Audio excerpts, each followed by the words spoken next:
हमारे क्लासेस पे स्वागत है। तो चलिए आज हम आप लोग को बीच लेकर आए हैं मैथ का लेक्चर। तो वीडियो पर आप लोग लास्ट तक बने रहिएगा। वीडियो आप लोग का अच्छा लगेगा तो लाइक जरूर करिएगा, चैनल पर है तो चैनल को सब्सक्राइब कर लीजिएगा। तो चलिए हम वीडियो को शुरू करते हैं।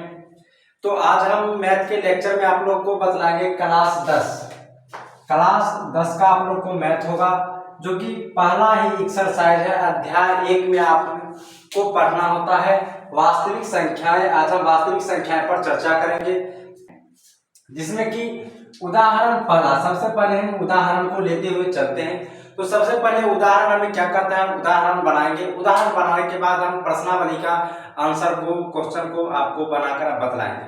तो वीडियो पर लास्ट तक बने रहिएगा।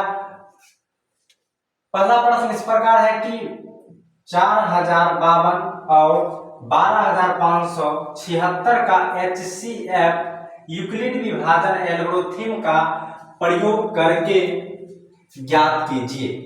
हमको यहाँ पर दो संख्या दिया गया है इस प्रकार, और इन दोनों को HCF यानी कि हम लोग को मौसो कहा जा रहा है निकालने के लिए, वो भी यूक्लिड विभाजन एल्गोरिथ्म के प्रयोग करके।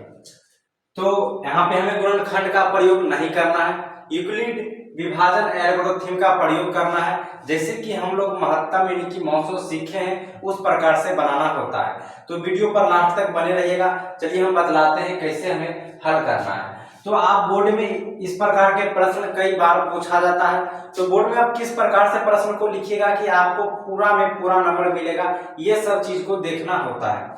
तो सबसे पहले हमें क्या करना है कि हल लिखना है, या जो लोग अंग्रेजी में लिख सकते हैं वो सॉल्व लिख सकते हैं।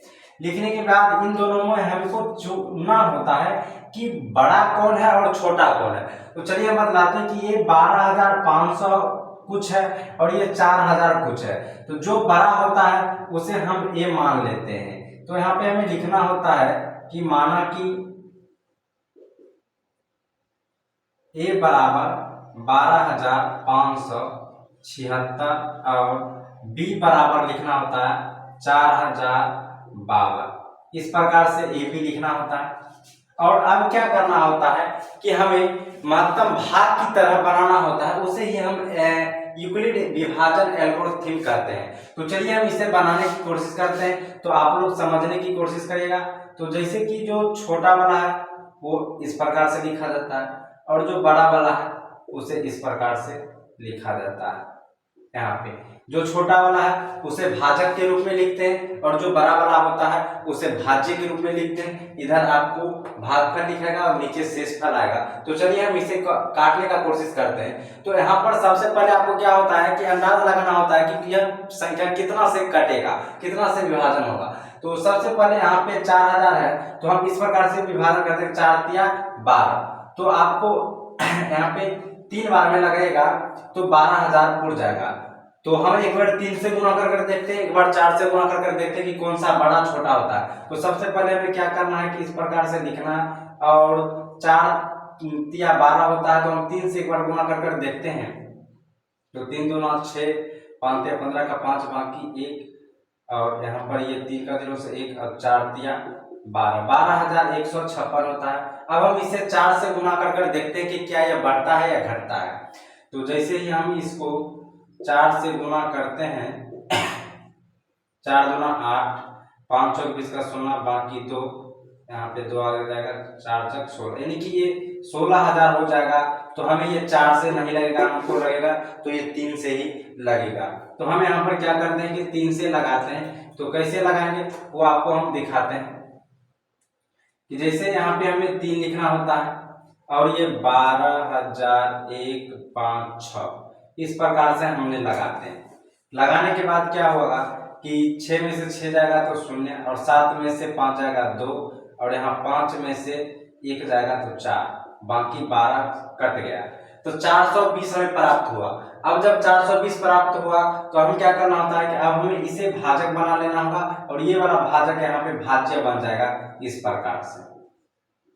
जैसे इस प्रकार से बनेगा तो यहाँ पे 4000 है, यहाँ पे 400, यानी कि हम यहाँ 10 बार में लगा सकते हैं, लेकिन यहाँ पे 10 बार में 20 लगाएंगे तो ये 200 अधिक बढ़ जाएगा, यानी 4200 पहुंच जाएगा। इसलिए हमें यहाँ पे 9 बार में लगाकर देखते हैं को गुना कर कर कि ये 9 बार में पूरता है नहीं पूरता है। जैसे ही 9 से गुना किए तो 9 को 0 से गुना किए, 0 9 दूना 18 8 बाकी 9 चौक 36 1 37 3780 होता है। तो हम यहाँ पे 9 से लगाते हैं तो हमें यहाँ पे प्राप्त होगा 3780 इस प्रकार से। और इसे जब हम माइनस करेंगे तो 2 में से 0 जाएगा तो 2, यहाँ पे एक पैंचा लेना होगा, इसे 15 पुराना, 15 में से 8 जाएगा तो यहाँ पे हो जाएगा 7, और यहाँ 9 बचा, एक पैंचा लिए तो 9 में से 7 गया तो 2। अब हमारे पास 272 आ जाता है। फिर इसको इस प्रकार से घेरेंगे और घेरने के बाद हमें ये लिखना होता है 420। अब अगर हम 2 बार में लगाएंगे तो 4 2 दूना 400 और 72 गुना अधिक हो जाएगा, तो हम इसे एक बार में ही लगा देते हैं। तो यहाँ से हम एक बार में लगाएंगे तो कुछ इस प्रकार से लगेगा। यहाँ 10 है तो 10, एक 0 है कि इससे पता चलेगा 10 होगा, 10 से 2 जाएगा तो 8, और यहाँ 11 में से 7 जाएगा तो बच जाएगा यहाँ पे 7 4 11, 4 बच जाएगा, और यहाँ 3 में से 2 जाएगा 1। फिर क्या करते हैं कि इसे इस प्रकार से घेरेंगे और 272 देंगे ऐसे। फिर यह एक बार में ही लगेगा, कहा कि 2 बार में अधिक हो जाएगा, तो एक बार में लगाएंगे इस प्रकार से। तो यहाँ पे 12 में से 8 जाएगा तो 4, और यहाँ पे 6 में से 2 जाएगा, 4 जाएगा तो 2, 1 में से 12 में से 8 गया तो 4, और 6 में से हो गया 2 और 1, 124 आ जाता है। 124 आ जाता है। फिर 124 को इधर लिखते हैं और ये वाला, और ये 148 यहाँ पे देते हैं। फिर 1 से लगाएंगे, जैसे ही 1 से लगाएंगे तो हमको 124 आएगा यहाँ पे। तो 8 में से 4 जाएगा तो 4, और 4 में से 2 जाएगा तो 2, 1 1 कर जाएगा, यहाँ पे 24 आएगा। फिर 124 को इधर करेंगे तो ये हमें अगर 25 रहता तो 25 को 5 से लगाते, 25 25 125 होता, लेकिन यहाँ पे 24 है। अगर हम 5 बेर में लगाएंगे तो यहाँ पे देख लेते हैं एक बार गुना करके कितना होता है। तो यहाँ पे 5 24 का 0 बाकी 2, और 5 दूना 10 2 12, 5 बेर में लग जाएगा। जैसे कि 5 बेर में ये लग गया तो यहाँ से हमें 4 हुआ प्राप्त, और ये फिर 24, और इसको जब लगाएंगे तो 6 चौक 24, 6 बार में ये लग जाता है। इस प्रकार से हमें अंत में 0 प्राप्त होता है। जब तक हमको 0 प्राप्त नहीं होगा तब तक हमें नहीं छोड़ना। याद रखिएगा कि यहाँ पर हुआ और यहाँ के बाद हम पुनः इसे काटकर यहाँ पर कर दिए। तो अब क्या करना है कि इसे हमें सजाना होता है। तो इस सजाने वाले को लोग को नहीं समझ में आता है कि किस तरह से सजाए जो कि आपको उलझाए नहीं। तो आज हम सजाने के पूरा विधि बताएंगे, तो वीडियो पर लास्ट तक बने रहिएगा।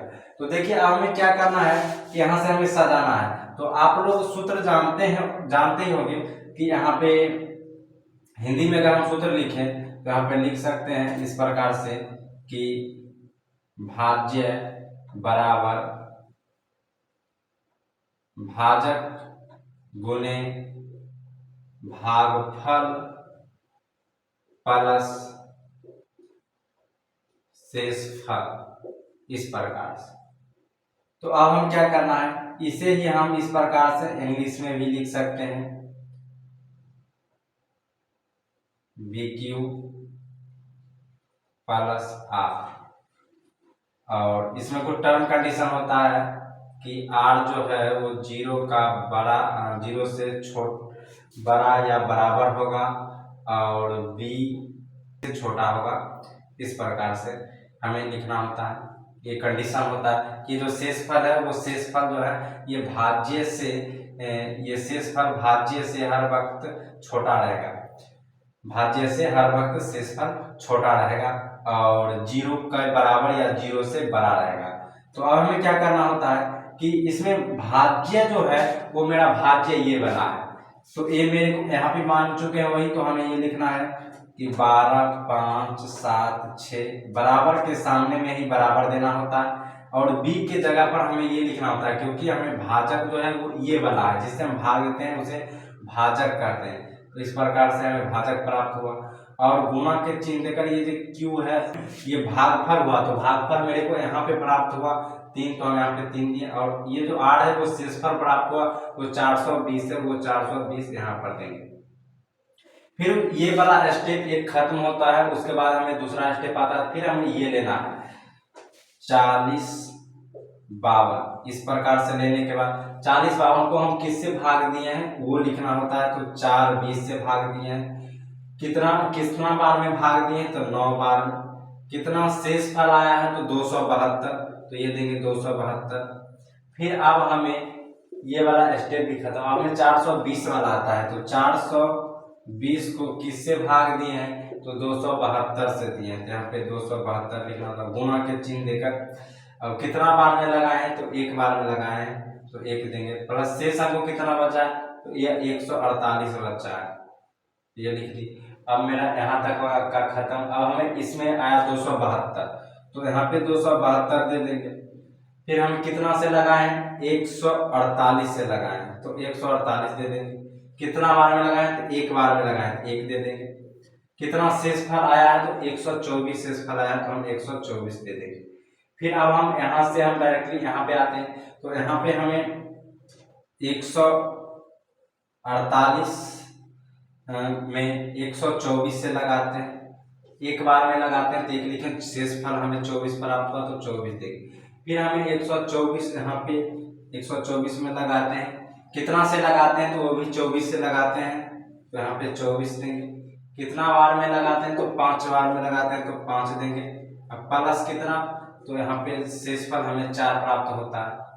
फिर अब क्या होता है कि हम 24 में भाग देते हैं, कितना से, तो यहाँ पे 4 से भाग देते हैं, तो 4 देंगे। गुने उसके बाद 6 से गुना करते हैं, 6 देंगे। प्लस शेष हमको 0 प्राप्त होता है। तो यहाँ पर जो हमें सबसे लास्ट बार में जो लगाते हैं, जो सबसे लास्ट का हमें भाजक होता है वही हमारा आंसर होता है। तो यहाँ पर भी सबसे लास्ट का भाजक कितना है 4। तो हम यहाँ पे लिख सकते हैं इस प्रकार। हम यहाँ पे नीचे में लिखाएगा तो जगह नहीं रहने के कारण हम यहाँ पे ऊपर में लिखने की कोशिश कर रहे हैं। तो आप यहाँ पे लिख सकते हैं कि अतः, इस प्रकार से, अतः जो संख्या हमको दिया था 4052 और 12,576 का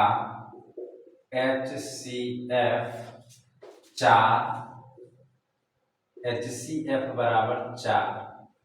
ठीक है, इस प्रकार से आप लिख दीजिएगा, तो यही आपका जो है वो आंसर हो जाएगा। तो ये तो एक रहा आपको इस प्रकार का भाग के विधि से HCF, इसे ही कहते हैं यूक्लिड विभाजन विधि एल्गोरिथम। यूक्लिड विभाजन विधि एल्गोरिथम का प्रयोग करके हम बनाए, ये इस विधि से होता है। और इसे कि इसको ही हमको सजाना होता है इस रूप में, और दोनों को हमें एग्जाम में लिखना होता है। अगर आप ये पार्ट को नहीं भी लिखते तो कोई प्रॉब्लम नहीं होता, लेकिन ये पार्ट को आपको शुद्ध शुद्ध लिखना अनिवार्य होता है। तो आप ये पार्ट को अच्छी तरह से समझ लीजिए कि इस पार्ट से इस पार्ट में कैसे बनाया जाता है। और अब हम क्या करते हैं, इस पार्ट को थोड़ा सा आपको हम इजीली समझाने की कोशिश करते हैं कि इसमें कम देखने की कोशिश करेंगे, ये वाला पार्ट को कम देखने की कोशिश करेंगे, और इस पार्ट को हम किस तरह से बनाएंगे वो। तो सबसे पहले करना क्या है कि पहला वाला जो पार्ट होगा ये एक चरण होगा, प्रथम चरण। हम आपको नंबर दे दिए चलेंगे कि प्रथम चरण जो होगा वो प्रथम चरण यहाँ पे हमको सही सही लिखना है। तो यहाँ पे सही सही ये वाला पहले लिख लेते हैं, उसके बाद बराबर देकर ये वाला लिखेंगे, उसके बाद गुणा का चिन्ह देकर यहाँ पे ये वाला लिखेंगे, उसके बाद शेषफल का चिन्ह देकर ये वाला लिखेंगे। उसके बाद क्या करना है कि इस बराबर का याद रखिएगा, यहाँ पे बराबर, इस बराबर के बाद ये वाला संख्या को आपको यहाँ लिखना है, और जो शेष आता है उसे पहली बार में लिखना है। उसके बाद एक झलक यहाँ पे देखिएगा कि ये संख्या को हम कितना से गुणा किए हैं, तो हम 9 से गुणा किए, यहाँ पे 9 देना है, और उसके बाद हमको शेषफल कितना है तो फिर शेषफल देंगे। फिर क्या करना है कि यही जो है 420 को यहाँ पे रखना है, और ये जो 272 उसको यहाँ पे रखना है, और कितना से इसको गुणा किए वो यहाँ से देखना है, कितना शेषफल है वो यहाँ पर देखना है। दोनों चीज देखकर यहाँ से लिख ली। फिर इसी को यही संख्या को उठाकर यहाँ रख देना, यही शेषफल को उठाकर यहाँ रख देना, और फिर अगला कितना से गुणा किए हैं वो आपको यहाँ पे देख लेना, और शेषफल कितना है वो यहाँ पे देख लेना। तो जैसे कि गुणा इतना आया और शेषफल इतना से किए, फिर यही संख्या को हमें यहाँ पे देख लेना, और ये संख्या को यहाँ पे लिख लेना, और इसको हम कितना से गुणा किए हैं वो यहाँ पे आपको दिख जाएगा, कितना शेषफल है वो यहाँ पे दिख जाएगा, वो यहाँ पे आप लिख दीजिएगा। फिर यही संख्या को आपको यहाँ पे लिख देना है, और क्या शेषफल है वो यहाँ पे लिख देना, और फिर इसे कितना से गुणा किए हैं वो यहाँ पे लिख देना, और क्या शेषफल आया है वो यहाँ पे लिख देना। फिर यही संख्या को ये वाला यहाँ पे लिख देना है, और ये वाला यहाँ पे लिख देना, और कितना से गुणा किए हैं वो एक झलक देखना, यहाँ लिखना कितना शेषफल आया वो एक झलक देखकर यहाँ पर लिख दीजिए, बस आपका आंसर जो है आ जाएगा। जितना देखने की कोशिश करते हैं उतना आप नहीं देखिएगा, फिर भी इतना देखने से आपको आंसर मिल जाएगा। और 2-3 बार आपको इसी प्रकार के हिसाब को बनाना है, इसी तरह के हिसाब को प्रैक्टिस करना है, तो आपको हैबिट बन जाएगा कि देखने का, और आपको एग्जाम में आसान से आसान तरीका से बन जाएगा, अधिक दिमाग लगाने की कोशिश नहीं होगा। तो इसी प्रकार से आपको इसमें एनसीईआरटी के बुक में आपको 1.1 प्रश्नावली 1.1 के पहला नंबर का 3 प्रश्न दिया गया है। तीनों प्रश्न आप इस ही नियम पर बनाने की कोशिश करिएगा, बन जाएगा। बहुत ही इजी है तीनों प्रश्न, और जिस नियम से बना है उसी नियम से आपको बन जाएगा। नहीं बनेगा तो हमें कमेंट करिएगा। ऐसे भी हम इस पर भी वीडियो प्रश्नावली 1.1 का भी वीडियो हम आप लोग को जल्द ही दे देंगे। तो चैनल पर नहीं तो चैनल को सब्सक्राइब कर लीजिए, क्योंकि उदाहरण 2 का वीडियो भी इसी चैनल पे मिलने वाला है, और वो भी जल्दी आप कंटिन्यू वीडियो मिलता रहेगा। इसलिए वीडियो को लास्ट तक देखने के लिए बहुत बहुत धन्यवाद। और चैनल पर नहीं तो चैनल को सब्सक्राइब कर लीजिएगा। वीडियो आप लोग को अच्छा लगा हो तो लाइक जरूर करिएगा। तो चलिए हम वीडियो को अब रोकते हैं इतना ही, और